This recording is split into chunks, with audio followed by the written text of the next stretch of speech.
بعض احباب ایک بہت اچھی بات کہتے ہیں، جیسے میں اپنے الفاظ میں اگر کہوں کہ ایسا محسوس ہوتا ہے کہ پروردگار عالم نے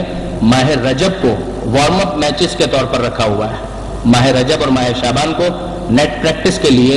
رکھا ہوا ہے، تاکہ ماہ رجب اور شعبان کے اندر نیٹ پریکٹس کر کے وارم اپ میچ کھیل کر اب اس کے بعد اگر اگلے میچز کھیل لیں اور جیت جائیں تو کپ اپنا ہو جائے گا۔ تو وہ کپ اپنا ہوگا کہ نہیں ہوگا، لیکن یہ والا کپ تو بہرحال انشاءاللہ اپنا ہو جائے گا۔ پروردگار عالم نے رجب اور شعبان کو اسی انداز سے رکھا ہوا ہے کہ ماہ رجب ہے، ماہ شعبان ہے، انسان اس میں آمادہ ہو جائے کہ جس طریقے سے اب پچھلے جیسے جو مہینے گزرتے ہیں، جیسے ماہ رمضان گزرا، اس کے بعد وہ جو عبادت کا لیول ہوتا ہے رمضان کے مہینے میں وہ پھر نیچے آنا شروع ہوتا ہے، پھر اس کے بعد شوال ذیقات جاتا ہے، جو افراد حج پر چلے گئے وہ تو پھر چارج ہو کر آ گئے، لیکن پھر افراد جو دوسرے ہیں میجورٹی وہ سب تو نہیں جا پاتے کہ محرم ہے، سفر ہے، کچھ ایکٹیویٹیز بھی پھر تھوڑا سا نیچے ہونے لگے۔ تو اب اس کے بعد کہ ماہ رمضان پھر سے آنے والا ہے، تو اس کے لیے ماہ رجب کے اندر ایک نیٹ پریکٹس سیشن پروردگار عالم نے رکھا ہے، اور صحیح معنوں میں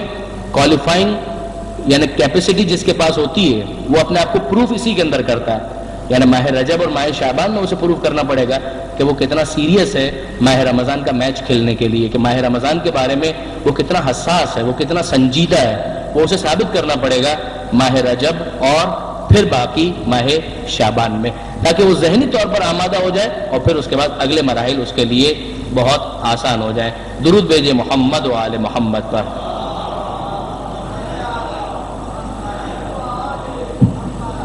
اب یہ ماہ رجب کے حوالے سے ایک بہت اہم چیز جو ہمارے سامنے آتی ہے، جس کی طرف خود قرآن مجید نے بھی متوجہ کیا، وہ یہ ہے کہ ماہ رجب ان 4 مہینوں میں شامل ہے جسے محترم مہینے کہا گیا، یعنی یہ 4 مہینے وہ ہیں کہ جیسے ایون اسلام کے آنے سے پہلے کفار بھی محترم مانتے تھے۔ دیکھیے ایک لیونر کیلنڈر یا قمری جو کیلنڈر ہمارا ہے، وہ کیلنڈر اپنی جگہ پر 12 مہینوں پر مشتمل ہے، پھر اس کا آغاز کہاں سے مانا جائے وہ ایک الگ بحث ہے، مثلا عام الفیل مانا جائے یا بعثت کے حوالے سے کاؤنٹ کیا جائے یا ہجرت کے حوالے سے کاؤنٹ کیا جائے، وہ ایک الگ بحث ہے، لیکن جو 12 مہینے ہیں وہ 12 مہینے ہیں، تو وہ پہلے بھی 12 مہینے تھے۔ جس زمانے میں پیغمبر اکرم نے ابھی اعلان رسالت نہیں کیا تھا، اس وقت بھی یہ محرم، صفر، ربیع الاول، ربیع الثانی الی ذی الحج، اسی طریقے سے ان 12 مہینوں کو کاؤنٹ کیا جاتا تھا، اور اس میں بھی 4 مہینوں کو محترم مانا جاتا تھا کہ یہ 4 مہینے محترم ہیں۔ ان 4 مہینوں میں ایون ماہ رمضان شامل نہیں ہے۔ ماہ رمضان اپنی تمام تر عظمتوں کے باوجود، اپنی تمام تر جلالتوں کے باوجود، مگر ماہ رمضان اس میں شامل نہیں ہے، اس میں ماہ رجب شامل ہے۔ ماہ رجب، ماہ ذی قعدہ، ماہ ذی الحجہ اور ماہ محرم، کہ یہ 4 مہینے وہ ہیں کہ جنہیں محترم مہینے مانا گیا، کہ اس میں وہ لوگ بھی ایون جاہل عرب بھی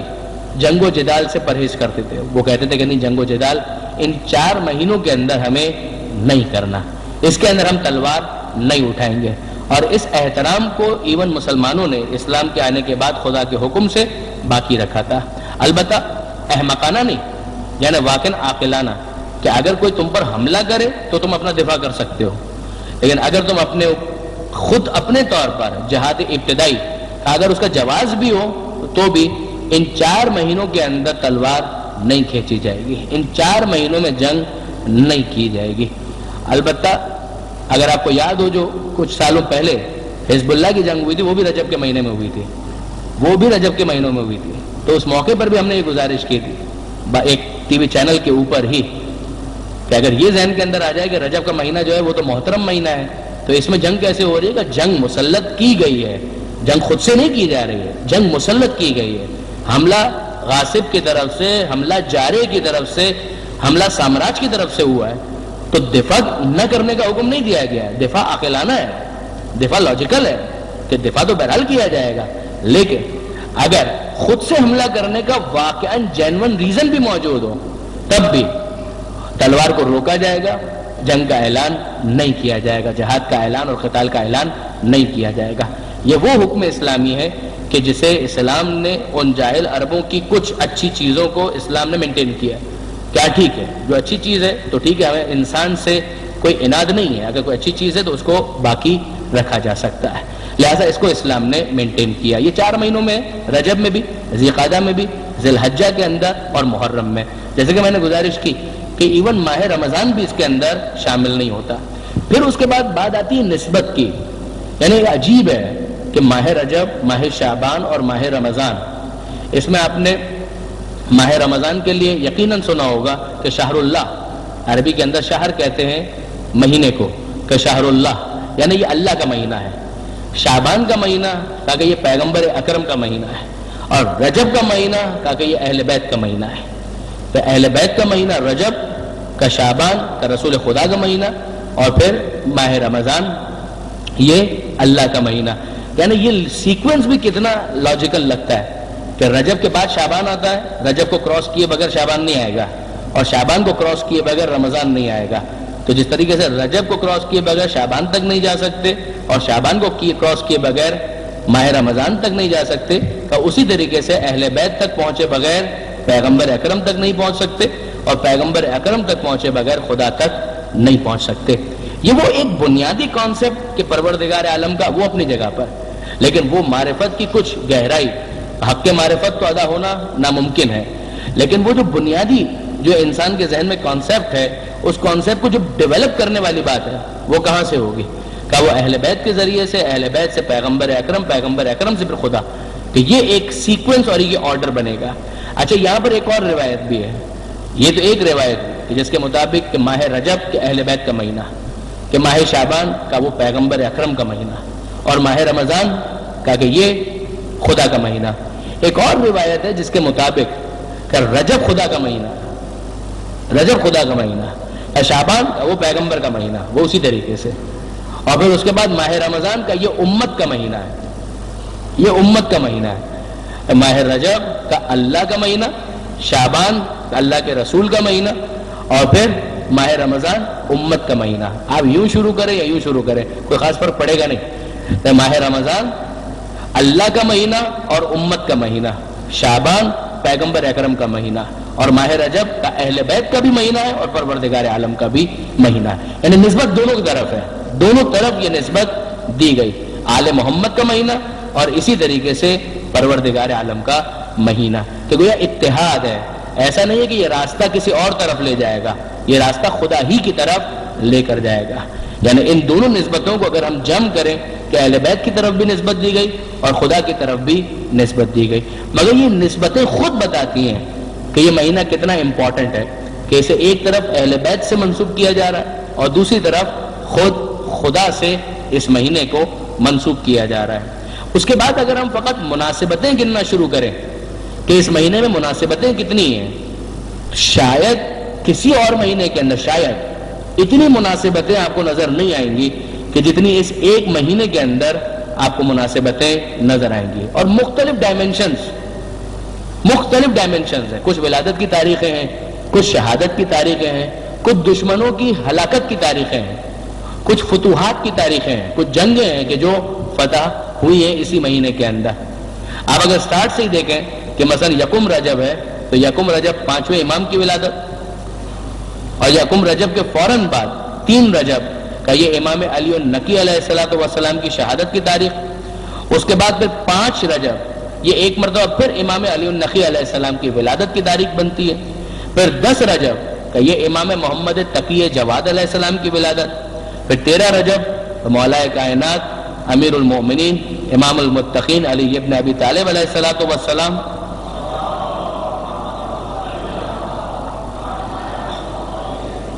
یہ مولا کی ولادت بنتی ہے۔ 7 رجب جو ہم نے مس کر دی، البتہ وہ 7 رجب ایک قول کے مطابق حضرت ابو الفضل عباس کی ولادت کی تاریخ زیادہ معتبر قول، بہرحال 4 شعبان کا ہے، لیکن 7 رجب کا بھی ایک قول موجود ہے۔ اس کے بعد پھر 15 رجب کے حوالے سے 2 ضعیف روایتیں، ایک ضعیف روایت ہمارے امام جناب زینب سلام اللہ علیہ، جناب زینب سلام اللہ علیہ کے حوالے سے یہ روایت بنتی ہے۔ ایک روایت بنتی ہے چھٹے امام کی شہادت کے حوالے سے کہ چھٹے امام کی شہادت 15 رجب کو ہوئی، البتہ ضعیف روایت ہے، زیادہ معتبر روایت جو ہے وہ 15 شوال اور پھر 25 شوال کی ہے، لیکن 15 شوال ہو یا 25 شوال، رجب کے مہینے کے اندر بھی ایک نسبت چھٹے امام کی شہادت کی موجود ہے، وہ 15 رجب کی۔ پھر اس کے بعد 15 رجب ہی کو تحویل قبلہ 2 ہجری میں جو قبلہ تبدیل ہوا ہے تو وہ کس تاریخ کو؟ 15 رجب کی تاریخ تھی جب بیت المقدس سے خانہ کعبہ کی طرف مسلمانوں کے رخ کو پھیرا گیا اور یہ کہا گیا کہ اب سے خانہ کعبہ تمہارا قبلہ قرار پایا، جہاں بھی ہو اپنا رخ مسجد الحرام کی طرف کر لو، وجوہکم شطر المسجد الحرام۔ تو وہ جو واقعہ پیش آیا کہ وہ بھی ماہ رجب کے اندر پیش آیا 15 رجب کو، اور پھر 15 رجب ہی کو دیکھیے مولا کائنات اور جناب سیدہ سلام اللہ علیہما ان دونوں کا جو نکاح ہے، درود بھیجے محمد و آل محمد پر، یہ تو ذی الحج کی ابتدا میں، لیکن جو رخصتی ہے اس میں گیپ ہے، نکاح اور رخصتی کے درمیان گیپ ہے۔ جس طریقے سے ہوتا ہے کہ نکاح کے بعد تھوڑا گیپ اور اس کے بعد رخصتی ہو، یہ خود مولا کائنات اور جناب سیدہ کی شادی میں بھی اسی طریقے سے ہوا، نکاح ہوا اور نکاح کے بعد پھر گیپ اور گیپ کے بعد پھر رخصتی ہے۔ پھر ذی الحجہ کے اندر نکاح ہوا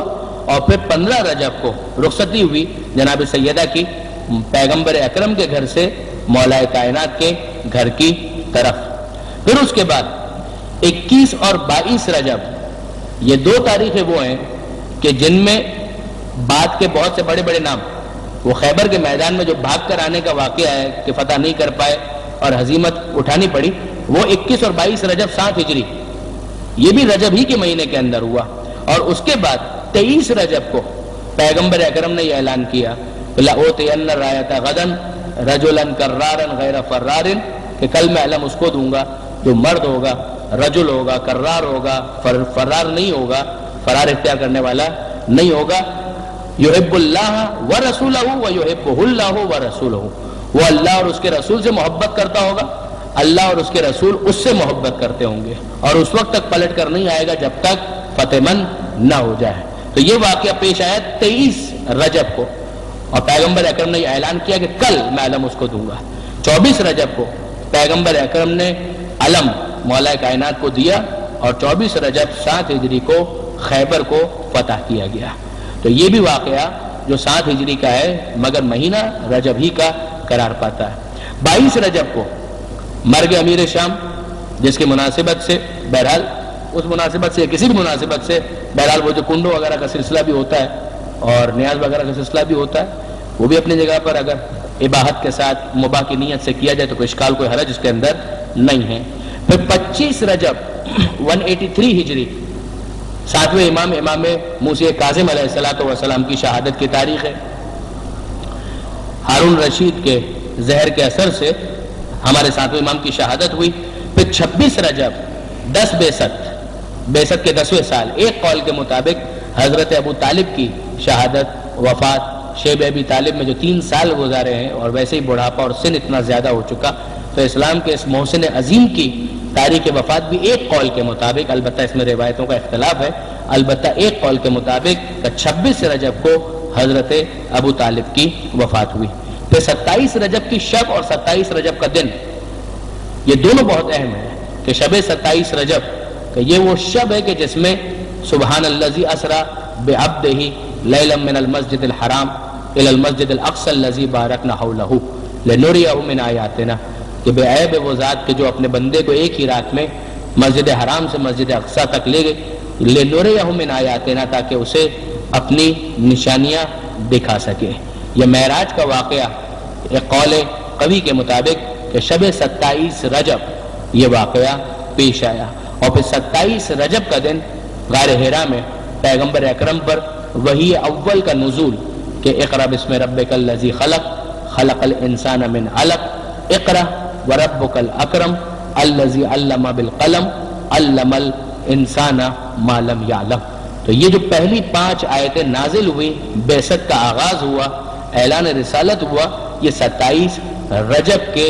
دن یہ واقعہ پیش آیا جب پیغمبر اکرم 40 سال کے ہو چکے تھے۔ اعلان رسالت، ورنہ نبی اور نبوت تو کنت نبیا و آدم بین الماء والطین، کہ میں اس وقت بھی نبی تھا جب آدم مٹی اور پانی کے درمیان تھے۔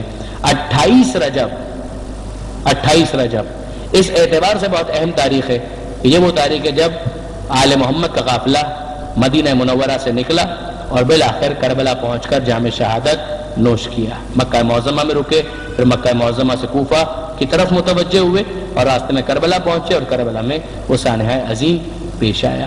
اسی مہینے کے اندر بعض اور امپورٹنٹ تاریخیں بھی بتائی گئی ہیں، البتہ چونکہ بہت زیادہ تحقیقی مواد نہیں تھا لہذا میں اس کو کوٹ نہیں کر رہا، لیکن ایک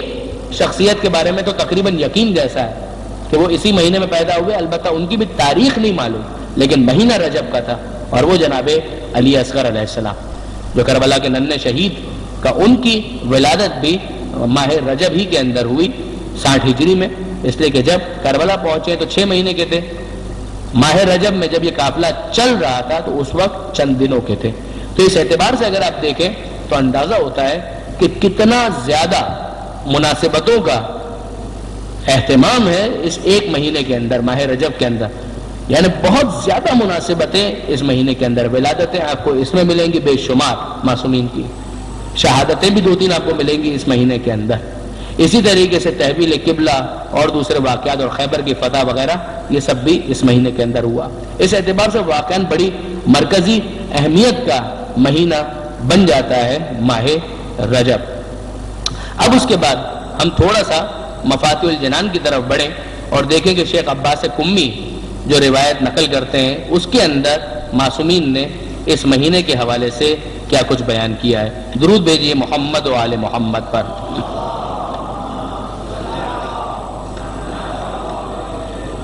یہ بات ذہن میں رکھنے کی ہے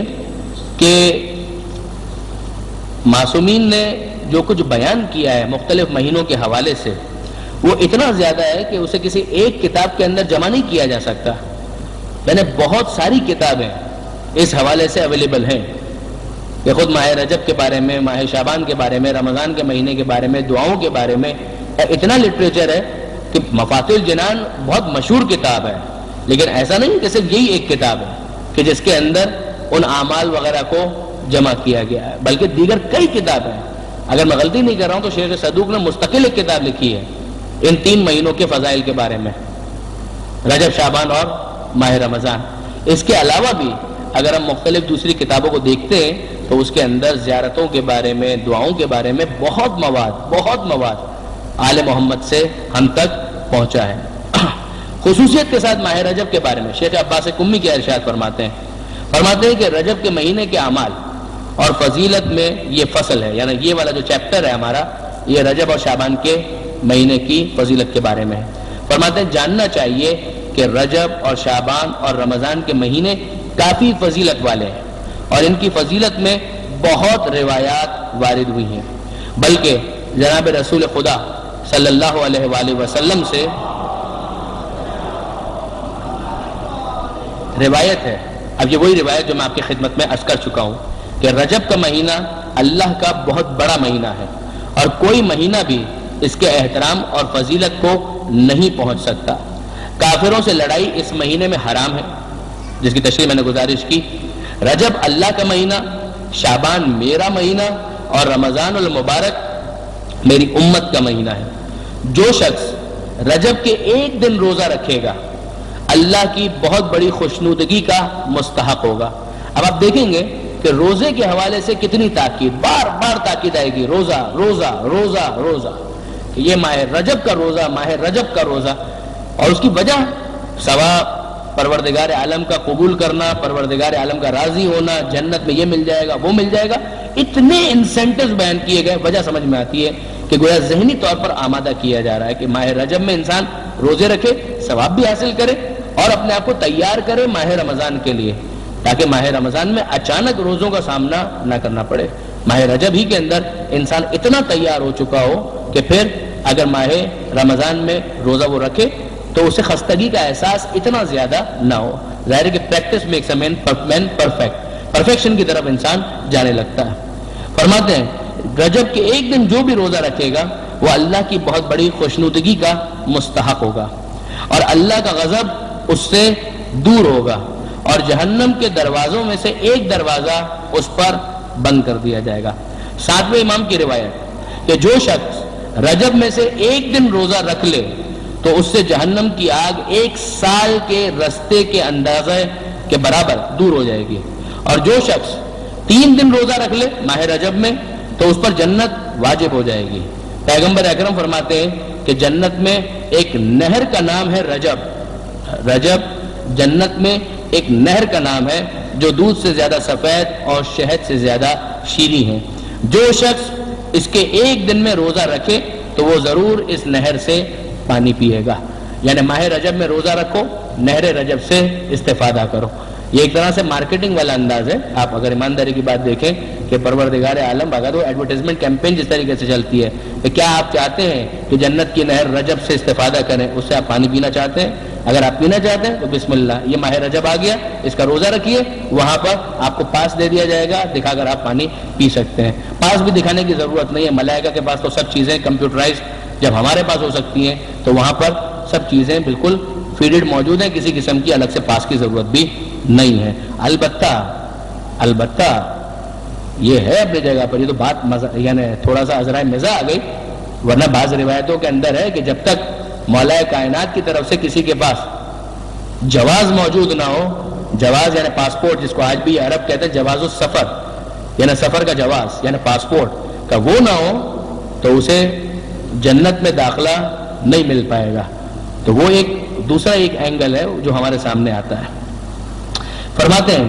کہ یہ ایک نہر کا نام ہے جو دودھ سے زیادہ سفید اور شہد سے زیادہ شیریں ہے. جو شخص اس کے ایک دن میں روزہ رکھے تو وہ ضرور اس نہر سے پانی پیے گا. چھٹے امام فرماتے ہیں کہ پیغمبر اکرم نے کہا کہ رجب کا مہینہ میری امت کے لیے استغفار کا مہینہ ہے. اس مہینے میں بہت زیادہ گناہوں سے معافی مانگو کیونکہ خداوند بخشنے والا مہربان ہے. اور رجب کو اسب بھی کہتے ہیں کیونکہ اللہ کی رحمت اس مہینے میں میری امت پر زیادہ برستی ہے. اس کو بعض علماء نے سمجھاتے ہوئے یہ ارشاد فرمایا کہ جس طریقے سے ایک تو ہوتا ہے کہ کبھی آپ ڈراپر کے ذریعے سے پانی ڈالیں تو ایک قطرہ, دو قطرہ, تین قطرہ, 5 قطرے, 10 قطرے, 15 قطرے, اس طریقے سے گرے گا. اور ایک یہ ہے کہ نہیں, آپ اوپر سے بالٹی کو انڈیل دیں تو وہ ایک دم موسلا دھار جو بارش ہوتی ہے کہ وہ یہ اس میں ڈرزل کے اندر, یا کیا اس کو کہتے ہیں, میں اگر بھول رہا ہوں لفظ اس کے لیے, بوندا باندی, ایک بوندا باندی والی کیفیت ہوتی ہے اور ایک موسلا دھار بارش ہوتی ہے. کہ عام مہینوں میں بھی پروردگار عالم کی رحمت برستی ہے, مگر وہ پروردگار عالم کی رحمت اگر بوندا باندی کے انداز میں برستی ہے تو رجب کے مہینے میں موسلا دھار بارش کی صورت میں برستی ہے کہ جس کے بعد یعنی ہر طرف جل تھل ہو جائے تو وہ والی کیفیت پیدا ہو جاتی ہے. فرماتے ہیں کہ اس میں میری امت پر رحمت بہت زیادہ برستی ہے. تم بہت زیادہ اس مہینے میں یہ پڑھا کرو کیا کہ استغفر اللہ واسألہ التوبہ, کہ یہ تو پہلا عمل جو اسی روایت کے اندر معصوم نے ارشاد فرمایا, استغفر اللہ واسألہ التوبہ, کہ میں اللہ سے استغفار کرتا ہوں اور اس سے توبہ کا سوال کرتا ہوں کہ مالک میں تیری بارگاہ میں پلٹ کر آنا چاہتا ہوں. توبہ یعنی پلٹ کر آنا, کہ مالک میں تیرا بننا چاہتا ہوں اور میں تجھ سے استغفار کرتا ہوں. تو جملہ بہت سادہ ہے کہ یہ جملہ گویا ایک طرح سے مسلسل تکرار والا جملہ بن جائے, استغفر اللہ واسألہ التوبہ, یہ والا جملہ کا بہت زیادہ یہ کہا کرو. شیخ عباس گمی آگے لکھتے ہیں کہ ابن بابوی نے معتبر سند سے سالم سے روایت کی ہے کہ اس نے کہا کہ میں رجب کے آخر میں, رجب کے بالکل اختتام پر چھٹے امام کی خدمت میں حاضر ہوا. جب حضرت کی نظر مبارک مجھ پر پڑی تو آپ نے فرمایا, ابھی جملہ آپ دیکھیں, یعنی امام کا سوال کرنا, آپ امام سوال کر رہے ہیں, سوال کیا ہے, کیا تم نے اس مہینے میں روزہ رکھا؟ یعنی کہ باقاعدہ اصرار کے ساتھ یہ سوال, کیا تم نے اس مہینے میں روزہ رکھا؟ یہ ایسا ہے کہ یعنی اگر نہیں رکھا ہے تو تم نے بہت بڑی چیز مس کر دی. اگر نہ بھی کہتے امام تو سمجھ میں آ رہی تھی بات, یعنی وہ کہ کہیں بہت بڑا میلہ لگا ہو, 80-90% کوئی ڈسکاؤنٹ مل رہا ہو, 100 روپے کی چیز 10 روپے میں مل رہی ہو, اور آپ کو اپنا کوئی دوست نظر آئے اور آپ اس کو کہیں ارے بھائی تم وہاں گئے تھے, یا اس کو مس تو نہیں کر دیا تم نے, وہ والا جو انداز ہوتا ہے وہ انداز یہاں پر نظر آ رہا ہے. امام فرماتے ہیں کہ کیا تم نے اس مہینے میں روزہ رکھا؟ میں نے کہا نہ, قسم خدا کی ہے فرزند رسول میں نے روزہ نہیں رکھا.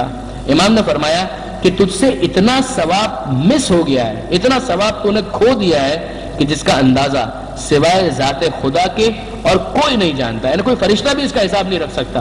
کہ تو نے کتنا ثواب مس کر دیا. کیونکہ یہ وہ مہینہ ہے کہ جسے خدا نے دوسرے مہینوں پر فضیلت دی ہے اور اس کے احترام کو بہت بڑا قرار دیا ہے, اور اس میں روزے رکھنے والے کا احترام اپنے اوپر فرض کر دیا ہے. یہ جملہ بڑا امپورٹنٹ ہے. امام فرماتے ہیں روزہ رکھنے والے کا احترام اپنے اوپر فرض کر دیا ہے. دیکھیں ایک تو دے دینا, تو آپ بھی مثلا کتا ہے، کتے کے سامنے اگر ہڈی ڈال دیں یا گوشت ڈال دیں تو وہ بھی آپ نے دے دیا، مگر اس کو احترام نہیں کہتے، اس کو احترام نہیں کہتے۔ کوئی آپ کے گھر پر آیا کرے معاف کرو بابا دیتے نا، تھوڑی دیر بیٹھ جاؤ، پھر تھوڑی دیر کے بعد آپ نے کچھ دے تو دیا، مگر اس کو احترام تو نہیں کہتے۔ ایک پروردگار عالم ہے کہ ٹھیک ہے تم مجھے قبول نہیں ہو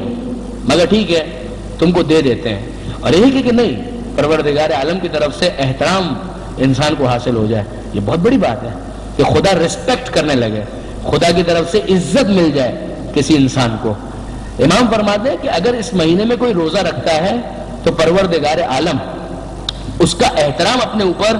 فرض قرار دیتا ہے۔ میں نے عرض کی اب ظاہر ہے کہ وہ بیچارہ جب سنتا ہے کہ ماہ رجب تو اب اینڈ پر آ گیا، 20-25 رجب مثلاً ہو چکی ہے اور ختم ہونے والا ہے ماہ رجب، تو اس نے کہا کہ اب میں یہ جو 3-4 دن جو بچے ہیں اس میں کچھ روزہ رکھ کے کچھ کمپنسیشن ہو سکتا ہے؟ تو اسے سوال کیا کہ اے فرزند رسول اگر میں ان باقی ماندہ دنوں میں روزہ رکھ لوں تو اس میں روزہ داروں کے بعض ثواب پر فائز ہو جاؤں گا، یعنی پورا نہیں بھی ملے گا تو تھوڑا بہت کچھ ملے گا کہ نہیں ملے گا؟ تو آپ نے فرمایا کہ اے سالم جو شخص اس کے آخر میں، یعنی دیکھیے اب تک جملے سے اندازہ یہ ہو رہا ہے کہ اب تک اگر تم نے روزہ نہیں رکھا بہت کچھ مس کر دیا۔ اب امام آخر رجب کی بات کرتے ہیں، فرماتے ہیں کہ جو آخر میں رجب کے اختتام پر ایک دن روزہ رکھے خدا اسے سکرات موت کی سختی اور موت کے بعد والے خوف قبر کے عذاب سے محفوظ رکھے گا، اور جو شخص اس کے آخر سے 2 دن روزہ رکھے لاسٹ اینڈ سیکنڈ لاسٹ تو پل صراط سے آسانی سے گزر جائے گا، اور جو شخص اس کے آخر میں سے 3 دن روزہ رکھے تو وہ قیامت کے بہت بڑے خوف اور اس دن کی سختی اور ڈر سے محفوظ رہے گا، اور اسے جہنم سے براعت عطا ہوگی، یعنی جہنم سے نجات مل جائے گی۔ پھر اس کے بعد مزید دیگر کچھ باتیں ہیں جو شیخ عباس قمی نے ارشاد فرمائی ہے۔ اب اس کے بعد ظاہر ہے کہ جب روزے کی اتنی تاکید ہے تو انسان کا دل چاہتا ہے کہ ہاں واقعاً ماہ رجب میں روزہ رکھیں، یعنی اس کا آغاز ہو جاتا ہے پہلی رجب سے ہی، یعنی الگ الگ تاکید کے ساتھ۔ مثلا حضرت نوح علیہ السلام کے بارے میں ابھی آتے ہوئے گھر سے ثواب الاعمال اور عقاب جو شیخ صدوق کی بہت مشہور کتاب ہے، اس کا اردو ترجمہ بھی ہوا، اس کے اندر اگر آپ دیکھیں رجب کے روزوں کے حوالے سے جو کچھ روایتیں شیخ نے لکھی ہیں، اس کے اندر ایک روایت یہ بھی ہے کہ حضرت نوح علیہ السلام نے جب وہ کشتی میں سوار ہو رہے تھے، کشتی چلنے والی تھی، تو رجب کا مہینہ تھا، پہلی رجب کی تاریخ تھی، تو اس میں حضرت نوح علیہ السلام نے جتنے افراد سوار تھے ان سب سے کہا کہ آج روزہ رکھو، اور پھر امام کا یہ قول کہ آج اگر کسی نے روزہ رکھا تو خدا اس کے اور جہنم کے درمیان 1 سال کی مسافت کے برابر فرق ڈال دیتا ہے۔ تو بہت تاکید کہ ماہ رجب کا روزہ۔ اب جب اتنی تاکید ہم سنتے ہیں کہ ماہ رجب میں روزہ رکھنا ہے تو پھر ظاہر ہے کہ انسان میں جوش پیدا ہوتا ہے۔ مجھے خود یاد ہے میں نے پہلی مرتبہ کب یہ ساری فضیلت سنی تھی، حضرت مولانا صادق حسن صاحب سے، جب انجمن خدام القرآن کے اندر تقریباً جتنی بھی اہم چیزیں ہیں ان کی طرف سب سے پہلے تو شاید انہوں نے متوجہ کیا اپنے دروس کے اندر،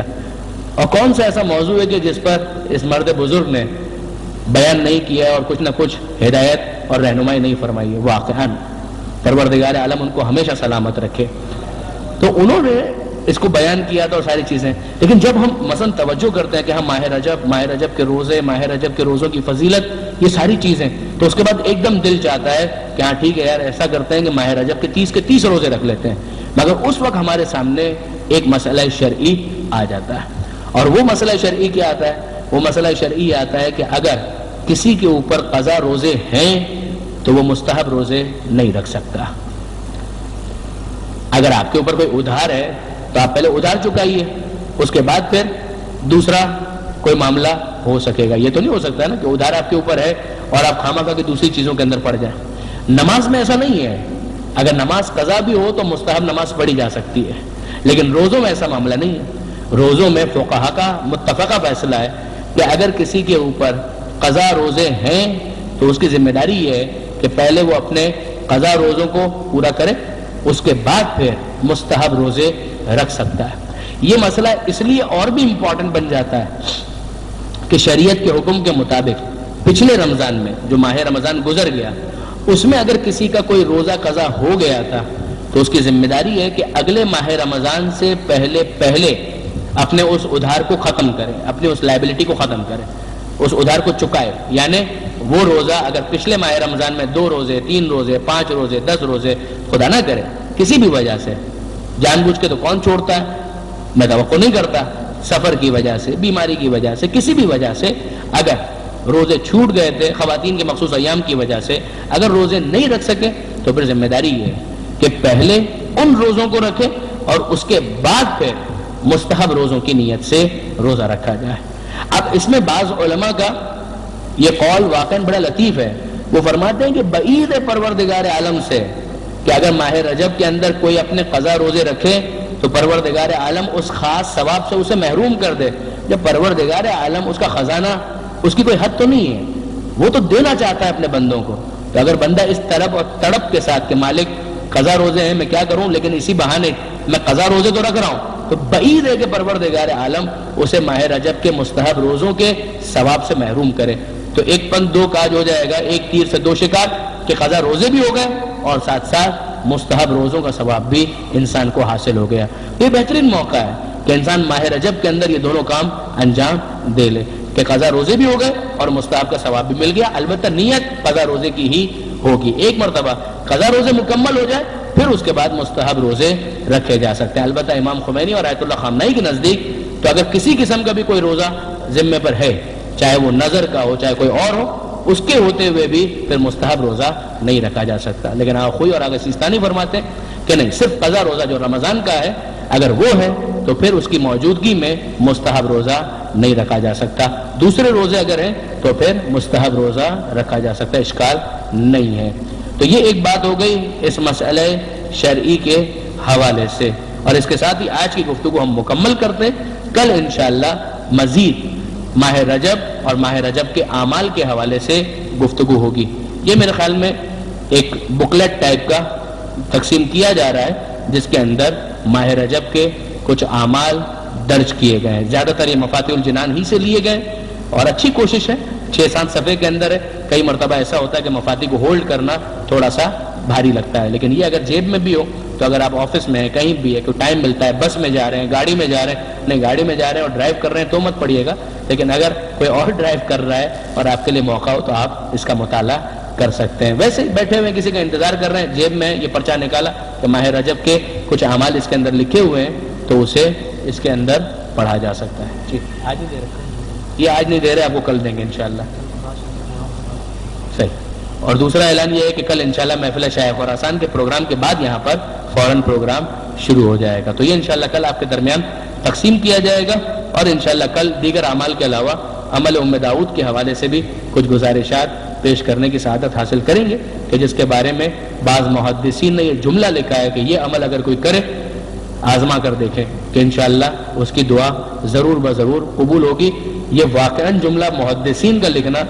کہ آزما کر دیکھیں، ہم یہ تجربہ کر چکے ہیں، یہ اتنا معمولی جملہ نہیں ہے، واقعاً بڑا اہم جملہ ہے. عمل داؤد اور دیگر اعمال ماہ رجب کے حوالے سے انشاءاللہ العزیز کل گفتگو ہوگی. پروردگار عالم سے دعا کرتے ہیں مالک تجھے واسطہ محمد و آل محمد کا ہمارے اس قلیل توسل کو اپنی بارگاہ میں شرف قبولیت عنایت فرما. مالک تجھے واسطہ محمد و آل محمد کا ماہ رجب آنے والا ہے جو تیرا بھی مہینہ ہے، اہل بیت کا بھی مہینہ ہے، وہ کام کہ جس سے تو اور اہل بیت راضی ہوں اس مہینے میں انجام دینے کی ہمیں توفیق عطا فرما.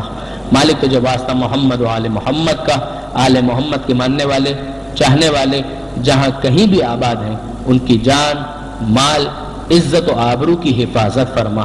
مالک تجھے واسطہ محمد و آل محمد کا بیماروں کو شفائے کامل اور عاجل عطا فرما. بے روزگاروں کو رزق حلال عطا فرما. جو برسر روزگار ہیں ان کے رزق میں برکت اور کثرت عطا فرما. جو بے اولاد ہیں انہیں اولاد صالح عطا فرما. جو صاحبان اولاد ہیں انہیں اولاد کی صحیح تربیت کی توفیق عطا فرما. مالک ہمیں اپنے گھرانے کی اصلاح، اپنے اداروں کی اصلاح، خصوصاً اپنے تعلیمی اداروں کی اصلاح زمانے کے امام کی خواہشات کے مطابق کرنے کی توفیق عطا فرما. مالک تجھے واسطہ محمد و آل محمد کا تمام علماء کرام، مراجع اعظام اور مقام معظم رہبری کی حفاظت فرما. انقلاب اسلامی کی حفاظت فرما. اس انقلاب کو زمانے کے امام کے انقلاب سے متصل فرما. اس انقلاب کے دشمنوں کو نیست و نابود فرما۔ مالک تجھے واسطہ محمد و آل محمد کا وطن عزیز پاکستان کو استحکام عطا فرما۔ وطن عزیز کو ہر قسم کی داخلی خارجی پریشانیوں سے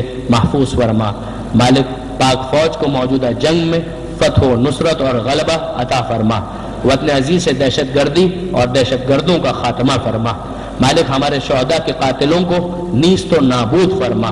مالک ہمارے شہداء کے درجات بلند ہیں، انہیں بلند تر فرما۔ مالک پاک فوج کے شہداء کی شہادت کو اپنی بارگاہ میں قبول فرما۔ مالک تجھے واسطہ محمد و آل محمد کا ظالموں اور ظلم کے خاتمے کے لیے امام زمانہ کے ظہور میں تعجیل فرما، ہمیں ان کے آوان و انصار میں شمار فرما۔ ربنا تقبل منا انک انت السمیع العلیم وتب علینا انک انت التواب الرحیم۔